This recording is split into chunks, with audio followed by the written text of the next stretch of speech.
From The Selfish Path to Romance, download Chapter 1 for free at drkenner.com.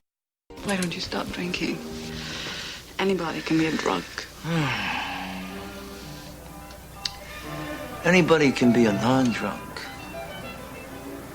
It takes a special talent to be a drunk. It takes endurance. Endurance is more important than truth. And notice that if you're an alcoholic, you train yourself to lie to yourself. You come up with all these rationalizations about why it's fine. You can hold your alcohol. It's not a problem for you. It may be for other people. And besides, it's none of their business, and you deserve to have some good things in life.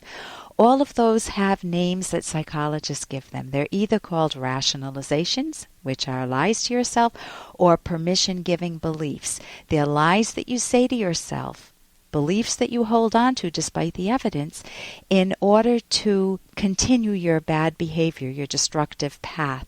And it's not until you catch those things that you say to yourself and challenge them and have the motivation to change that you'll actually do it. I'm Dr. Ellen Kenner, and my show is The Rational Basis of Happiness, and it's an opportunity for you to call and ask a psychologist, that's what I am, a clinical psychologist, a question. And it's not therapy, but it gives you some advice that may give you a new perspective on something or point you in the right direction. And I want to welcome Kathy to the show. Kathy, you have a problem with something that your son saw, a disturbing movie scene? Yeah, he saw a movie when he was over at a sleepover, and he claims that the couple was having sex. And ever since he saw this movie, which has been probably 2 to 3 weeks ago now, he apparently is having visions in his mind of either his dad or myself having sex with somebody, and it's always like a close friend of ours or something. Oh, that's embarrassing.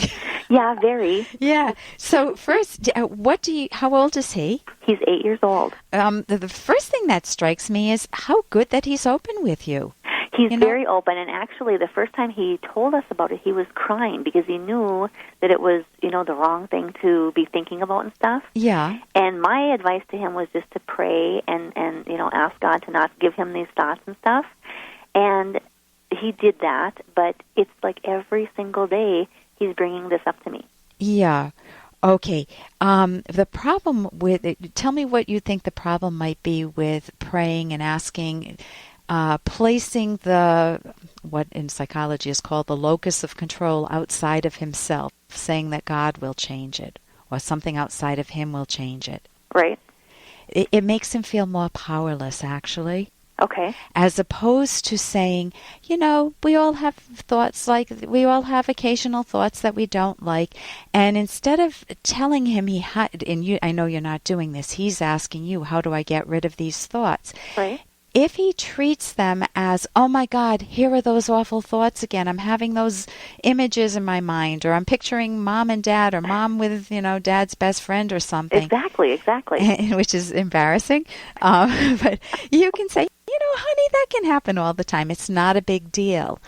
That tends to make it feel like it's not that abnormal for him. Because people have thoughts all the time, and what are called intrusive thoughts, and healthy people have intrusive thoughts. Healthy people do. What happens when you get like an obsessive-compulsive disorder is a person, let's say that a good parent is angry with her kid, and she walks in, and I'm going to make this very low-keyed, and she sees a book, and she pictures herself hitting her kid with a book, and she's never hit her kid. And she just says, oh my God, what if I ever did that?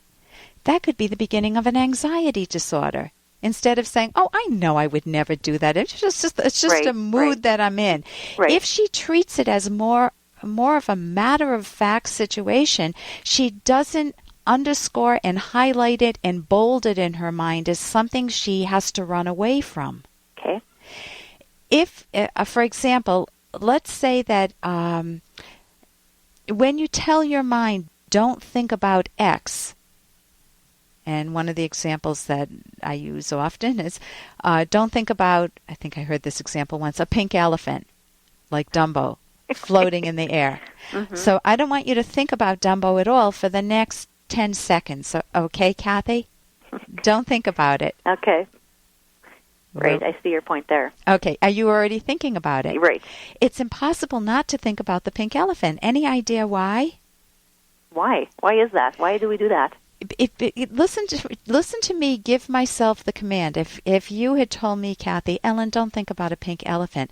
I'm saying, okay, I really want to obey Kathy. You know, she's a good friend and I want to obey her. So what's the instruction she gave me? She told me, don't think of, oh my God, there it is again. Because every time I give myself the instruction, don't think of the pink elephant, I paint the picture in my mind of a pink elephant. Right. So a don't command, don't think of something, actually makes you think of it more, and then you don't know how to get rid of it. And praying won't help. Okay. You know, praying makes the person even feel that less powerless, that more powerless. Right. So the best thing to do is to just say, you know, you've had some fleeting thoughts, and, you know, I've had that too, I've had that happen, but I would give him a different type of example. For example, when I would give my kid an example of, you know, when I was a kid, this is true. I saw dogs and cats, and I was afraid of them. I was a little tyke, and dogs can be bigger than me, you know? Right. Mm-hmm. And I remember we didn't have dogs or cats in our household, and I remember having nightmares of dogs and cats chasing me.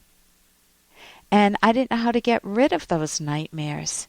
And I just had to not make a big deal about them, and then they started to fade. Occasionally I'd have them, but I'd say, okay, big deal. You know, it's not a big deal. And that may help him see that it's not a big problem. The fact that it's sexual makes it real heightened. I know. You know, there's a second issue, which is that I was a stickler with my kids. I did not want them to see things that gave them the wrong view of the world before they were ready to cope with it. Right. And when they were really young, I thought it was very important for them to watch the news. You know, I wanted educated kids. And I turned on the news, and what do you see at the beginning of every news broadcast? Yes, terrible things, exactly. Yeah, car accident, how many people killed, or something blows up, or a fire. And I thought, what am I introducing them to? There's so much good news in the world, but in the news business they have, if it bleeds, it leads. The lead story is going to be the bloodiest story. Right. So I stopped showing my kids the news. Right.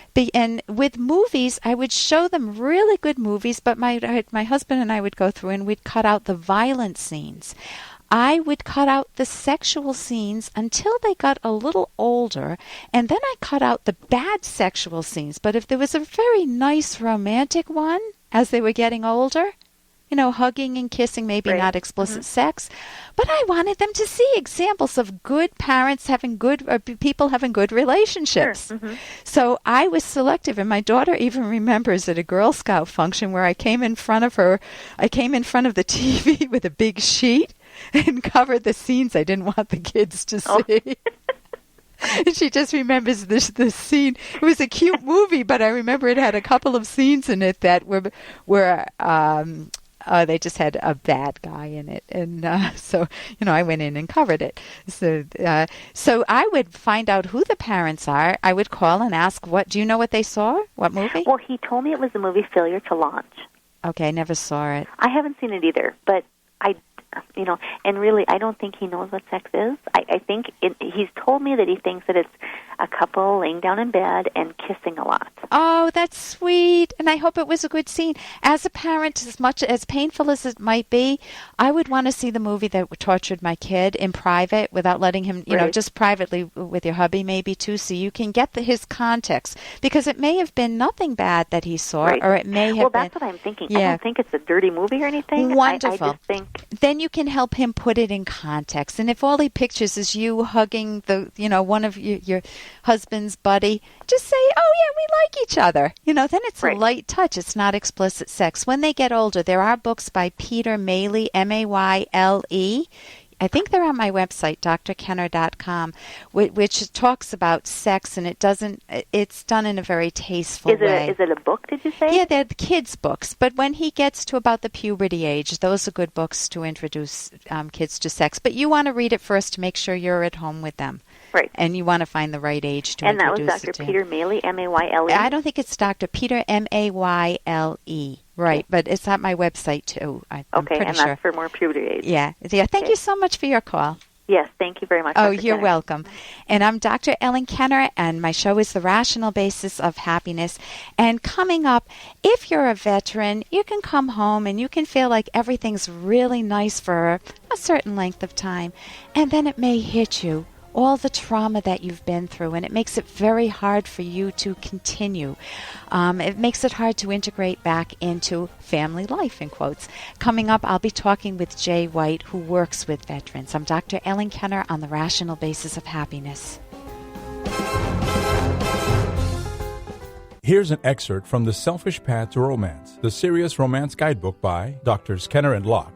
In his book, The Great Sex Secret, veteran sex educator Kim Marshall notes that women often lack intimate satisfaction because neither partner understands the essential role of specific body stimulation in achieving satisfaction. It is essential that partners openly communicate their preferences. Once you both accept that intimacy is pleasure for two, let yourselves experiment with variations in technique and style. Find out what you each like and then ask for it in a mutually respectful way. I'd really like to try X, or it feels really good when you do Y. Partners need to banish embarrassment about intimacy. Remember, intimate pleasure is one of the greatest gifts of being human, and it is both good and important in your lives together. Download Chapter 1 for free at drkenner.com and at amazon.com.